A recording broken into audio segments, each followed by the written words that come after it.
তোরা যেদিন তকদীর সম্পর্কে জানবি সেদিন থেকে আর হারানো বস্তুর জন্য কোনোদিন আফসোস করবি না। কতজন ব্যবসা হারিয়ে আত্মহত্যা করেছে, কতজন চাকরি হারিয়ে পাগল হয়ে গেছে, কতজন সন্তান হারিয়ে দিশেহারা হয়ে গেছে। আজিবতু লিমান আরিফা আন্নাল উমুরা বিল আকদারি ওয়া হুয়া ইয়াগতাম্মু লিল ফাওয়াত। বলে আমি তো তাজ্জুব হয়ে যাই, যে তকদীর চিনে তকদীর, সে কিভাবে হারানো বস্তুর জন্য আবার আফসোস করে। যা চলে গেল চলে গেছে, সামনে নতুন দিন। وَلَنَبْلُوَنَّكُمْ بِشَيْءٍ مِّنَ الْخَوْفِ وَالْجُوعِ وَنَقْصٍ مِّنَ الْأَمْوَالِ وَالْأَنفُسِ وَالثَّمَرَاتِ وَبَشِّرِ الصَّابِرِينَ। আল্লাহ তোমাকে বিভিন্ন কিছু দিয়ে পরীক্ষা করবে, তুমি সব সময় অটল থাকতে হবে। নসিবে যা আছে তা, ঠিক কিনা? জোরে কথা বলেন না। কেন হারাইলাম, কেন চলে গেল, কেমনে গেল, আবার ফেরত আসবে কেমনে, এটার পিছে ঘুরিও না। হায়াত শেষ হয়ে যাচ্ছে, ঠিক কিনা বলেন? হায়াত শেষ হয়ে যাচ্ছে। আজিবতু লিমান আরিফাল হিসাবা। আহারে আল্লাহ আল্লাহ আল্লাহ, কতজন টাকা জমাইতেছে মসজিদে দেয় না, কতজনের কোটি কোটি টাকা এতিমখানায় দেয় না, ফকিরকে দেয় না, মিসকিনকে দেয় না। মাহফিলের জন্য টাকা চাইতে গেলে 5 টাকার নোট, 10 টাকার নোট, আরো কত সমালোচনা করে। ব্যবসা হয় নাই, এই বছর দিতে পারবো। আজিবতু লিমান আরিফাল হিসাবা ওয়া হুয়া ইয়াজমাউল মাল। আমি তাজ্জুব, যে জানে প্রত্যেকটা পাই পাই টাকার হিসাব দিতে হবে, সে আবার ব্যাংকে টাকা জমায় কিভাবে? আপনি কি বুঝতে পেরেছেন? আমার নবী স্পষ্ট বলেছেন, লা তাজুলু কদমা আবদিন হাত্তা ইউসআলা আন উমরিহি ফীমা আফনাহু ওয়া আন জিসমিহি ফীমা আবলাহু ওয়া আন মালিহি মিন আইনা ইনফাকা ওয়া মিন আইনা ইকতাসাবা।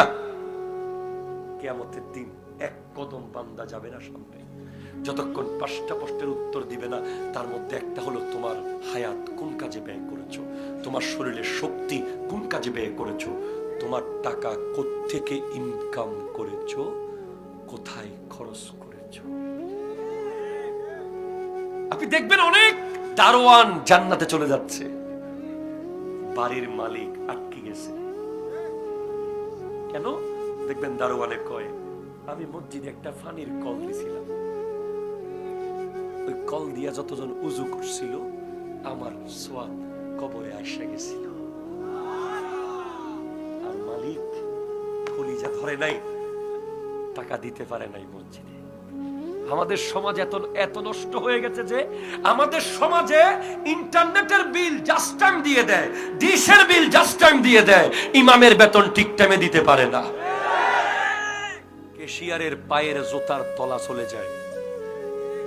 অনেকে মসজিদের ক্যাশিয়ারের দায়িত্ব নিতে চায় না, মানুষে টাকা দেয় না। যে জানে হিসাব দিতে হবে, সে জমায় কিভাবে,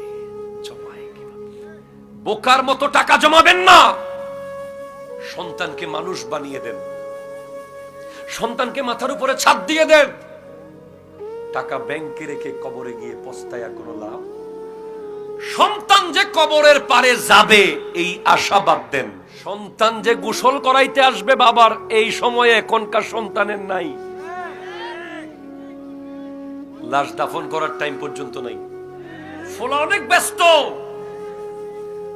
নিজেরটা নিজে করে যান, নিজের গাছ নিজে রোপণ করে তারপরে মরেন, যাতে ফল কবরে ঢুকে। কিশোরগঞ্জেরই লোক উনি, সোশ্যাল মিডিয়ায় দেখেছি আমি, নিজের জিয়াফত মৃত্যুর আগে করে ফেলাইছে।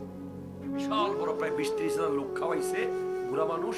সাংবাদিক জিজ্ঞেস করে, কি ব্যাপার, এই জিয়াফত কিসের? কয় আমার নিজের। কয় আপনি তো মারা যান নাই, আমি মরার পরে যদি ফলাফাইন না করে। এই জন্য আজিবতু লিমান আরিফাল হিসাবা হুয়া ইয়াজমাউল মাল। আমি তাজ্জুব হয়ে যাই, যে হিসাব জানে, যে জানে যে কিয়ামতের দিন 1 আনা 1 পয়সার হিসাব দিতে হবে, সে কিভাবে টাকা জমায়।